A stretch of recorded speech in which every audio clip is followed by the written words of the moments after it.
আজকে তো দলের কোনো অভাব নাই, কিন্তু সর্বশ্রেষ্ঠ দল একমাত্র আল্লাহর কাছে মনোনীত দলের নাম হলো ইসলাম। যেরকম কি আরো জোরে বলেন, ইসলাম ছাড়া কি অন্য কোন ধর্ম আমরা গ্রহণ করব? আমরা সব দেখেছি, সব দেখা শেষ। কোরআনের বাংলাদেশ, ঠিক কিনা? 26-এর বাংলাদেশ, কোরআনের বাংলাদেশ, ঠিক কিনা? ইনশাআল্লাহ টুডে এন্ড টুমরো আমাদের সামনে সময় এসেছে কোরআনকে বিজয় করার জন্য। আপনারা কারা কারা কোরআনের পক্ষে আছেন হাত তুলে আল্লাহকে দেখান। নারে তাকবীর! আল্লাহ রাব্বুল আলামিন কোরআনে কারীমের মধ্যে বলছেন, মিনহা খলাকনাকুম ওয়া ফিহা নুঈদুকুম ওয়া মিনহা নুখরিজুকুম তারাতান উখরা। হে বান্দা, এই মাটি দিয়া তোমাদেরকে সৃষ্টি করা হলো, আবার মাটির ভিতরে তোমাদেরকে রাখা হবে। মাটির ভিতরে থেকে আমি আল্লাহ তোমাদের জিন্দা করব। সুবহানাল্লাহ। গোরস্তানের একটু মাটি বায়না করে রাখে রে, বলেন গোরস্তানের একটু মাটি বায়না করে রাখে রে। কখন জানি আসবে রে তোর, কখন জানি আসবে রে তোর দুনিয়া সারার ডাক রে। গোরস্তানের একটু মাটি বায়না করে রাখ রে, বলেন গোরস্তানের একটু মাটি বায়না করে রাখ রে। কখন জানি আসবে রে তোর, কখন জানি আসবে রে তোর দুনিয়া সারার ডাক রে। গোরস্তানের একটু মাটি বায়না করে রাখ রে, বলেন গোরস্তানের একটু মাটি বায়না করে রাখ রে। মাটির খাঁচার প্রাণের ময়না চিরদিন তো আপন হয় না, ঠিক না? মাটির কাচার প্রাণের ময়না চিরদিন তো আপন হয় না। খাঁচা থেকে উড়িয়ে যাবে, খাঁচা থেকে উড়িয়ে যাবে আসলে আল্লাহর ডাক রে। গোরস্তানের একটু মাটি বায়না করে রাখ রে, বলেন গোরস্তানের একটু মাটি বায়না করে রাখ রে, ঠিক কিনা? আল্লাহর নবী ইমামুল মুরসালিন আশরাফুল আম্বিয়া সাইয়্যিদুল মুরসালিন নূরে মুজাসসাম সিরাজাম মুনীরা মুহাম্মাদুর রাসূলুল্লাহ সাল্লাল্লাহু আলাইহি ওয়াসাল্লাম একদিন আল্লাহর নবী বয়ান করতেছে। সুবহানাল্লাহ বলেন। আমি যেমন বয়ান করতেছি আপনারা শুনতেছেন, এমন নবীজি বয়ান করতেছে, সাহাবারা শুনতেছে। সুবহানাল্লাহ জোরে বলবেন না? বলেন নবীর বয়ান আর আমার বয়ান কি এক বয়ান?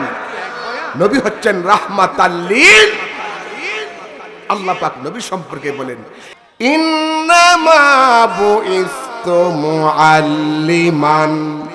হে নবী, নবী নিজে বলতেছেন আমি তামাম সৃষ্টি জগতের জন্য আমি শিক্ষক হয়ে পৃথিবীতে এসেছি। আল্লাহ পাক বলেন, ইন্নামা আনতা মুযাক্কিরুন লাস্তা আলাইহিম বিমুসাইতির। হে নবী, আমি আপনাকে উপদেশক করে পাঠিয়েছি, যারা দিন মানবে না এদেরকে ডান্ডা বেরি লাগাবেন না, এদেরকে মারার জন্য আমি পাঠাই নাই। আপনি হলেন উপদেশক, আপনি হলেন বক্তা, আপনার দায়িত্ব হলো উপদেশ দেওয়া, আর হেদায়েত দেওয়ার মালিক হচ্ছে আল্লাহ রাব্বুল আলামিন। যেরকম সুবহানাল্লাহ। আমার ভাইরা, আল্লাহর নবী নিজে ওয়াজ করতেছে, সুবহানাল্লাহ বলেন। সাহাবারা বয়ান শুনতেছে, নবী বয়ান করতেছে। বয়ান করতে যাইয়া আল্লাহর নবী এক পর্যায়ে বললেন, সাহাবীরা, বনি ইসরাইলের একটা লোক আল্লাহ যাকে 400 বছর হায়াত দিয়েছে। জোরে সুবহানাল্লাহ বলতে পারলেন না? কয়শো বছর? 400 বছর হায়াত বনি ইসরাইলের একটা লোককে আল্লাহ পাক দিয়েছেন। বুখারী শরীফের ভিতরে জিলদে আউয়াল প্রথম খণ্ডের ভিতরে এই হাদিসখানা উল্লেখ আছে। সাহাবারা বলে হুজুর তারপরে কি হলো? নবী বলে তোমরা তো 50, 60, 70 বছর হায়াত পাইবা, বড় জোর 100 বছর হায়াত পাইবা, কিন্তু বনি ইসরাইলের একটা লোককে আল্লাহ 400 বছর হায়াত দিয়েছে। সুবহানাল্লাহ বলেন। 400 বছরের কোন মানুষ আমাদের পৃথিবীতে আছে? আছে? 300 নাই, 200, 150 থাকতে পারে, 100 থাকতে পারে, আর 70-80 তো আছেই আলহামদুলিল্লাহ। আল্লাহর হাবিব সাহাবায়ে কেরামদের সামনে যখন এই বয়ান করতেছিল, সাহাবারা চাতক পাখির মতো নবীর পবিত্র চেহারা মোবারকের দিকে তাকায়া এই বয়ান শুনতেছিলেন। আল্লাহর হাবিব বলেন, সাহাবীরা রে, যে লোকটাকে আল্লাহ 400 বছর হায়াত দান করলো, হায়াতি জীবনে সে এক ওয়াক্ত নামাজ পড়ে নাই, একটা টাকা আল্লাহর রাস্তায় দান করে নাই, একদিনের জন্য রোজা রাখে নাই, এমনকি এক আল্লাহকে আল্লাহকে একবার আল্লাহ বলে ডাকে নাই। নবী বলেন, সাহাবীরা রে, এমন লোক আমাদের বাংলাদেশে আছে যারা ঈদের নামাজটা পর্যন্ত পড়তে যায় না। ঠিক কিনা? নামাজের কথা বললে হুজুর আমার কাজ আছে, কাজ আছে বলে না, বলে না?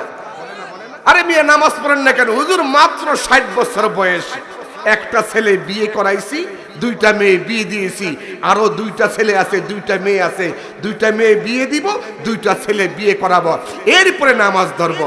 আপনি ছেলে বিয়ে করাবেন, মেয়ে বিয়ে দিবেন, এরপরে নামাজ ধরবেন, এই গ্যারান্টি কি আপনার আমার আছে? আসতে বলেন কেন? আছে। যেই কোনো সময় আপনার আমার মৃত্যু আসতে পারে। আল্লাহ রাব্বুল আলামিন বলেন, আইনামা তাকুনু ইউদরিকুমুল মাউতু ওয়ালাউ কুনতুম ফি বুরুজিম মুশাইয়াদা। হে বান্দা, মৃত্যু থেকে বাঁচার জন্য সীসা ডালা প্রাচীর বানায়া যদি ওই সীসা ডালা প্রাচীরের ভিতরে তুমি আবদ্ধ হয়ে থাকো, মৌতের ফেরেশতা তোমার সাথে সাক্ষাৎ করবে। সুবহানাল্লাহ। আল্লাহ পাক বলেন, নবী আপনি শুনেন, দুনিয়ার মানুষকে বলে দেন, কুল ইন্নাল মাউতাল্লাযী তাফিররুনা মিনহু ফাইন্নাহু মুলাকীকুম। হে নবী আপনি বলুন, মৃত্যু থেকে বাঁচার জন্য তুমি যেখানে থাকো না কেন, যেখানে আবদ্ধ হও না কেন, যেখানেই থাকো না কেন, মৌতের ফেরেশতা তোমার সাথে দেখা করবি। সুবহানাল্লাহ। আমার মায়ের গভীর মনোযোগ। আল্লাহর হাবিব দু জাহানের বাদশাহ মুহাম্মাদুর রাসূলুল্লাহ সাল্লাল্লাহু আলাইহি ওয়াসাল্লাম দয়াল নবীজি সাহাবায়ে কেরামদেরকে বলেন, সাহাবীরা রে, যেই লোকটাকে আল্লাহ 400 বছর হায়াত দান করলেন, হায়াতি জীবনে এক ওয়াক্ত নামাজ পড়ে নাই, একদিনের জন্য রোজা রাখে নাই, একটা টাকা আল্লাহর রাস্তায় দান করে নাই, এমন কি আমার আল্লাহকে একবার আল্লাহ বলে নাই। একবার বলেন তো আল্লাহ। একটু জোরে আওয়াজ করে বলেন তো আল্লাহ। আল্লাহ তুমি দয়ার সাগর, আল্লাহ তুমি দয়ার সাগর, রহমান রহিম, তোমার দয়াই পূর্ণ আমার সারা নিশিদিন। বলেন, তোমার দয়াই পূর্ণ আমার সারা নিশিদিন। বলেন, আল্লাহ তুমি দয়ার সাগর, আল্লাহ তুমি দয়ার সাগর, রহমান রহিম, তোমার দয়াই পূর্ণ আমার সারা নিশিদিন। বলেন, তোমার দয়াই পূর্ণ আমায় সারা নিশিদিন। চিৎকার মেরে কোন সুবহানাল্লাহ। সাহাবারা বলতেছেন, ইয়া রাসূলুল্লাহ, তারপরে কি হলো? রাসূল বললেন, এই লোকটা যখন মৃত্যুর সময় চলে আসলো, তখন লোকটি তার ছেলেদেরকে বলতেছে, আমার ছেলেরা, আমি তো জীবনে কোনোদিন ভালো কাজ করি নাই, অতএব আমার মৌতের পরে তোমরা আমাকে কবরে রাখবে না। আমাকে কবরে যদি রাখো, তাহলে আমার স্রষ্টা যিনি তিনি তার ফেরেশতাদের মাধ্যমে আমাকে কবর থেকে জিন্দা করবে। বলেন সুবহানাল্লাহ। আপনারা বলেন তো, আমাদেরকে মৌতের পরে আল্লাহ কি জিন্দা করতে পারবেন? পারবেন না আল্লাহ জিন্দা করতে? অবশ্যই পারবে। কাফেরেরা বলতো আমরা মরে যাব, আমরা পৃথিবীতে ছিলাম না, পৃথিবীতে এসেছি, আবার মরে যাব, আবার মৌতের পরে আমাদেরকে জিন্দা করবে। এটা কেমন কথা? এটা কাফেরেরা বিশ্বাস করতো না। আল্লাহ রাব্বুল আলামিন বলেন, ওরা বলতো ওয়াকালু আইযা কুন্না ইযামান উরফাতান আইন্না লামাবউসুনা খালকান জাদীদা। আমরা মরে যাব, আবার মাটির সাথে মিশে যাব, আবার আমাদেরকে জিন্দা করা হবে। এটা কেমন কথা? এটা তো আমাদের মেজাজে, আমাদের দেমাগে ঢুকে না।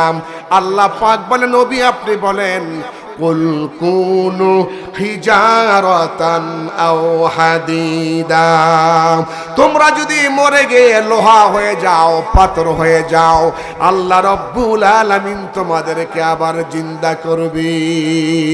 যেরকম সুবহানাল্লাহ। আপনারা কি বলেন, আল্লাহ কি জিন্দা করতে পারবে? কাফেররা বলতো ফাসায়াকুলুনা মান ইউঈদুনা কুলিল্লাযী ফাতারাকুম আউওয়ালা মাররা। ওরা মাথা ঝুলায় আর বলে, আচ্ছা বুঝলাম, আমাদেরকে কখন জিন্দা করা হবে?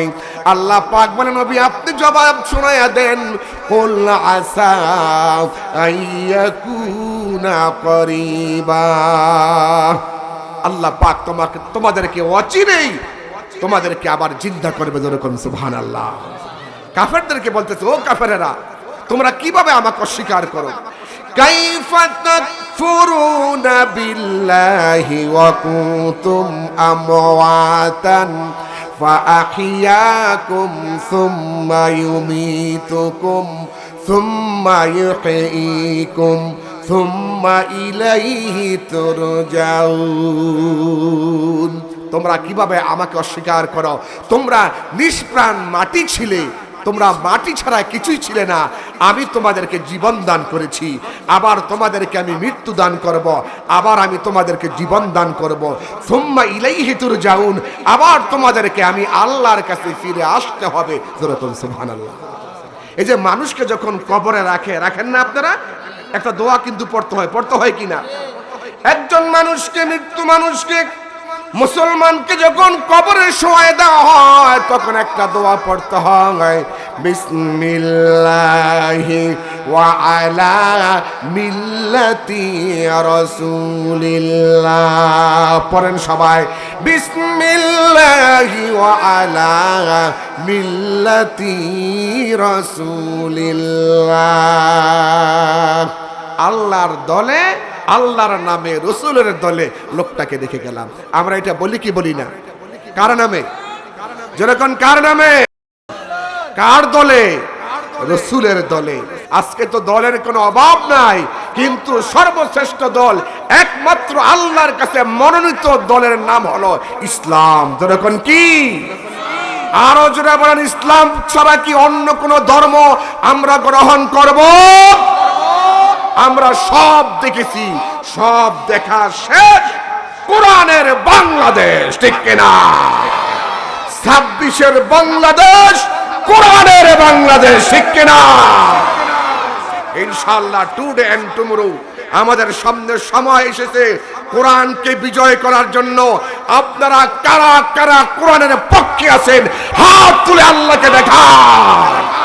নারে তাকবীর! আলহামদুলিল্লাহ। হাত নামান, হাত নামান।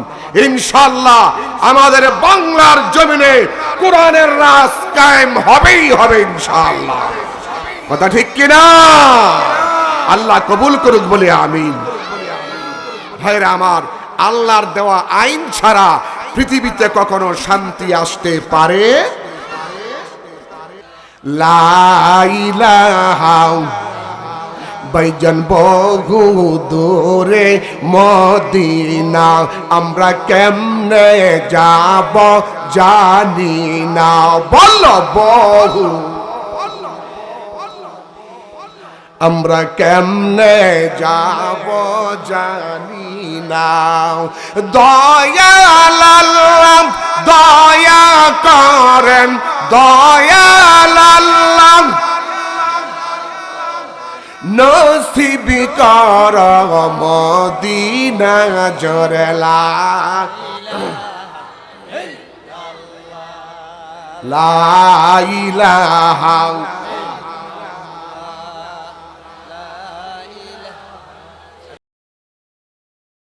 লা ইলাহা ইল্লাল্লাহু মুহাম্মাদুর রাসূলুল্লাহ।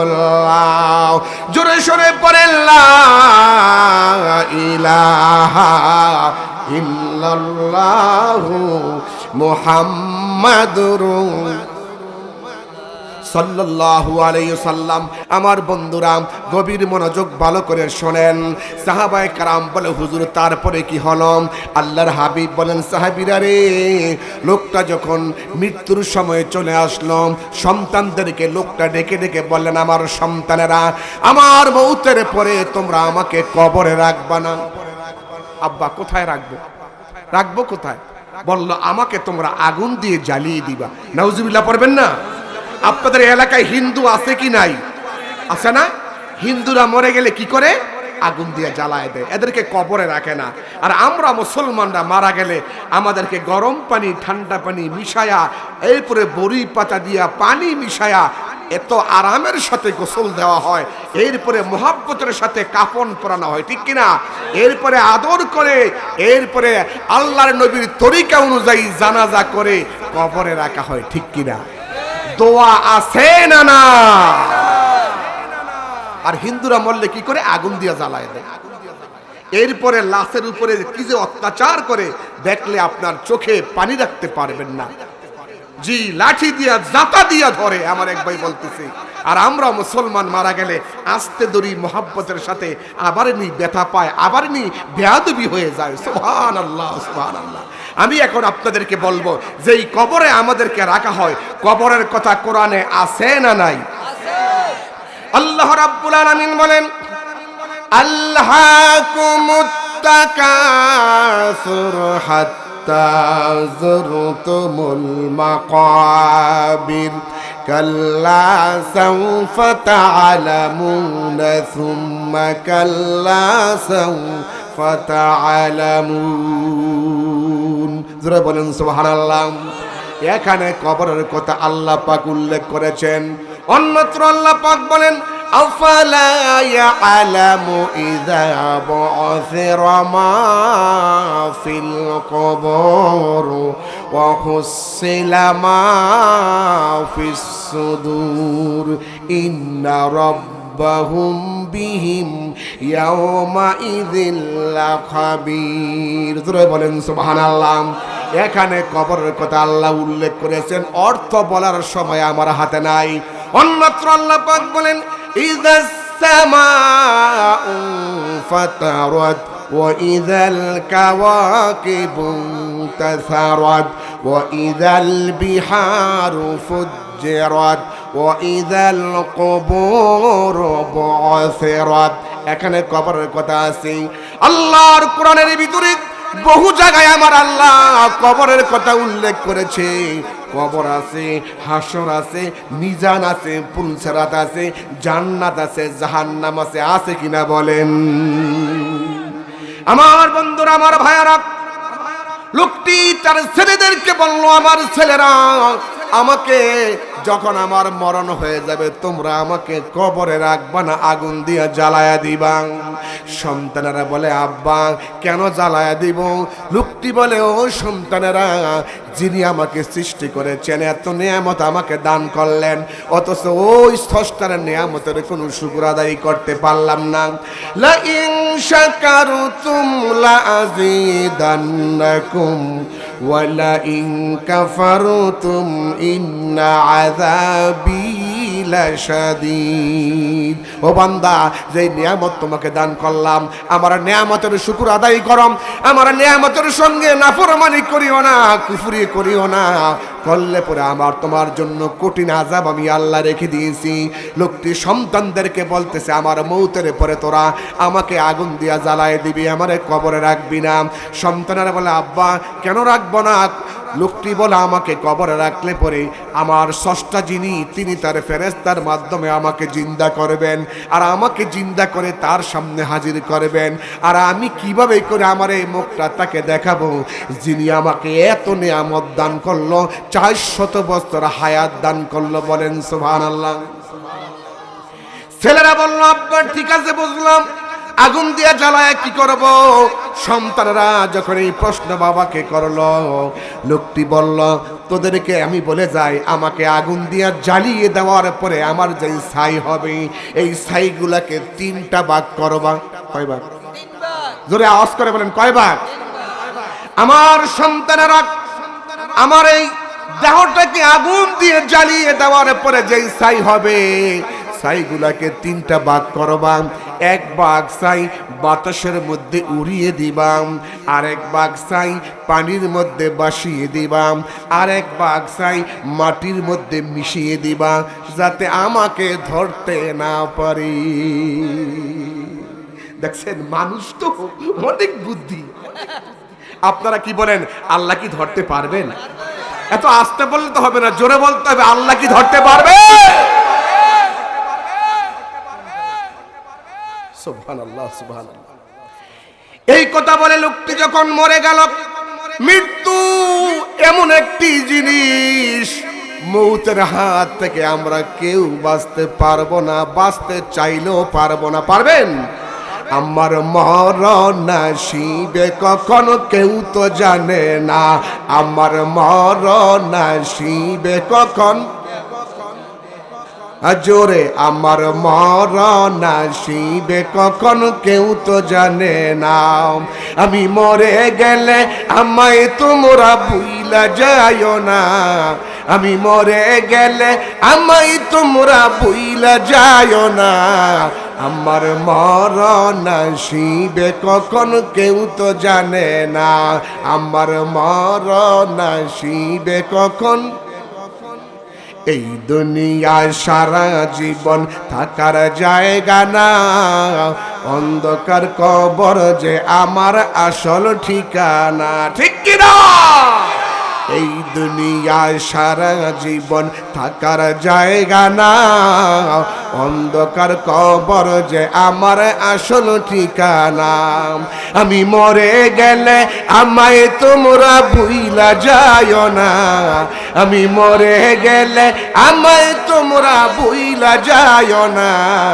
আমার মরণ আসিবে কখন কেউ তো জানে না, আমার মরণ আসিবে কখন কেউ তো জানে না। এ ভাইরা, লোকটি যখন মরে গেল, সন্তানেরা বাবার কথা অনুযায়ী বাবাকে তারা আগুন দিয়া জ্বালায় দিল। আগুন দিয়া জ্বালিয়ে দেওয়ার পরে যেই ছাই হলো, ছাইগুলাকে 3টা ভাগ করলেন। জোরে বলেন, কয় ভাগ? 1 ভাগ ছাই বাতাসের মধ্যে উড়িয়ে দিলেন, আরেক ভাগ ছাই মাটিতে মিশিয়ে দিলেন, আরেক ভাগ ছাই পানির মধ্যে ভাসিয়ে দিলেন। আল্লাহ রব্বুল আলামিন ফেরেশতাদেরকে ডেকে বলে, আমার ফেরেশতারা, আমার বান্দার 1 ভাগ ছাই বাতাসে উঠতেছে, আরেক ভাগ ছাই পানিতে ভাসতেছে, আরেক ভাগ ছাই মাটির সাথে মিশে আছে, সবগুলো তোমরা এক জায়গায় করো। বলেন সুবহানাল্লাহ। আল্লাহ যদি বলে এক জায়গায় করো, কয় মাস লাগবো? আমি এখন একটু তেলাওয়াত করব, যেখানে থামবো সেখানে জোরে আল্লাহু আকবার বলবেন। পারবেন না ইনশাআল্লাহ? বিসমিল্লাহির রহমানির রহিম।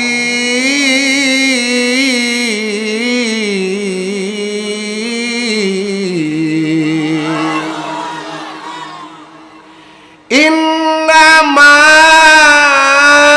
আমরুহু ইযা আন ইয়াকুলা লাহু কুন ফায়াকুন।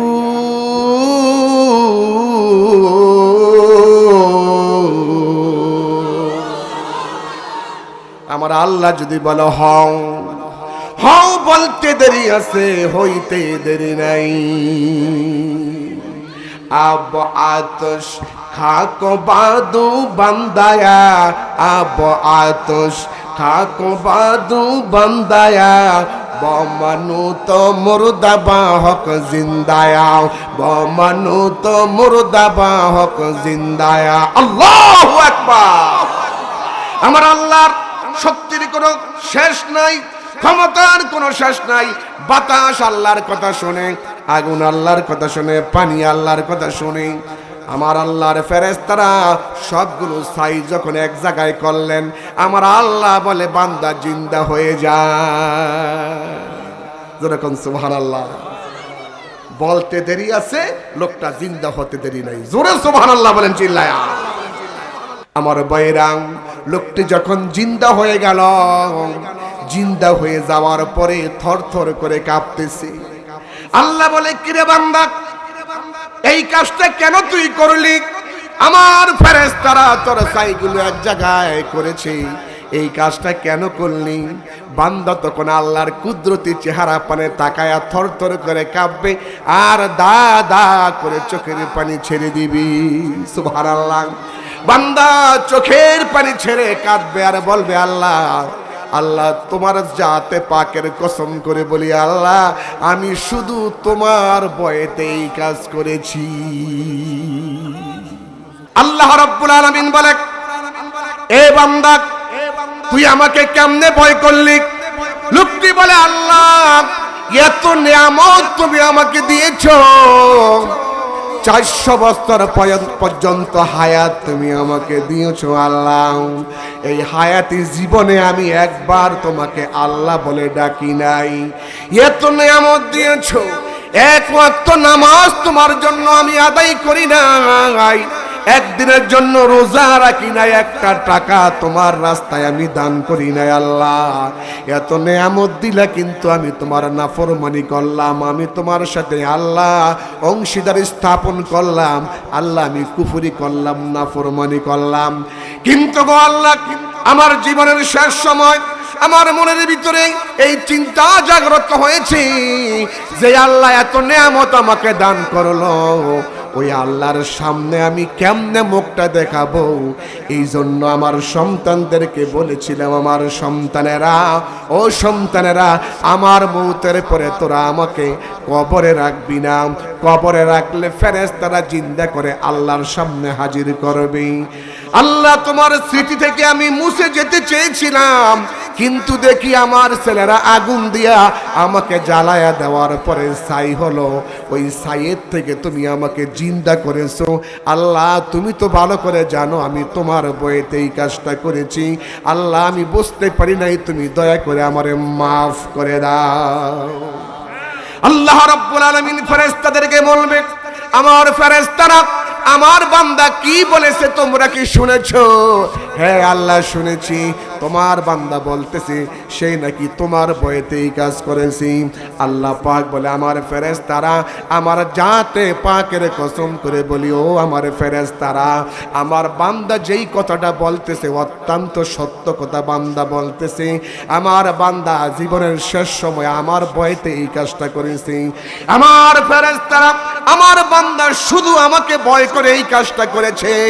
আমার ফেরেশতারা তোরা সাক্ষী থেকে যা, আমার বান্দার চোখের পানি আর আকুতি মিনতি কাকুতি মিনতি আমার দিলের মধ্যে দারুণ ভাবে আসর করেছে। তোরা সাক্ষী থেকে যা, আমার বান্দাকে আমি আল্লাহ মাফ করে দিলাম।